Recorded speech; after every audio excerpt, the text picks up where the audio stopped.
Hello guys, ഇന്ന് ഞാൻ അവിടെ വന്നിട്ടുള്ളത് നല്ല ടേസ്റ്റി ആയിട്ടുള്ള ചിക്കൻ നഗറ്റ്സും ആയിട്ടാണ് കേട്ടോ. അപ്പോൾ ഇത് നമുക്ക് ഇങ്ങനെ ഉണ്ടാക്കണമെന്ന് നോക്കാം. ആദ്യം തന്നെ ഞാനിവിടെ കുറച്ച് റസ്ക് പൊടിച്ചത് എടുത്തിട്ടുണ്ട്.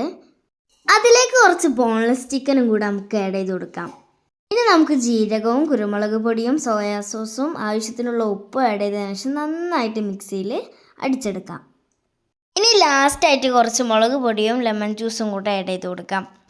ഇനി ഇത് നന്നായിട്ടൊന്ന് മിക്സ് ചെയ്തെടുക്കാം. ഇനി ഇതൊരു ബോളാക്കി എടുത്തതിന് ശേഷം ഒരു 10 മിനിറ്റ് റെസ്റ്റ് ചെയ്യാൻ വെക്കണം. ഇനി നമുക്കിതൊന്ന് സ്ക്വയർ ടേപ്പിലാക്കി എടുക്കണം. ഇനി ഇത് ചെറിയ ചെറിയ ക്യൂബ്സ് ആക്കി എടുക്കണം. ഇനി ഇത് നമുക്ക് കുക്ക് ചെയ്യാനായിട്ട് കുറച്ച് കുരുമുളക് ഇട്ട എഗ്ഗ് വേണം എടുക്കാൻ കേട്ടോ.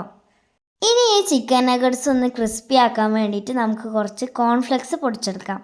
ഇനി നമുക്ക് ഈ ക്യൂബ്സ് എഗ് ബേറ്ററിൽ മുക്കിയതിന് ശേഷം കോൺഫ്ലെക്സിൽ ഡിപ്പ് ചെയ്തെടുക്കാം. ഇനി ഇത് ബ്രൗൺ കളർ ആവുന്നത് വരെ ഒന്ന് കുക്ക് ചെയ്തെടുക്കാം. ഇപ്പോൾ നമ്മുടെ ക്രിസ്പി നഗറ്റ്സ് റെഡിയായി. അപ്പോൾ എല്ലാവരും ലൈക്ക്, ഷെയർ, സബ്സ്ക്രൈബ്.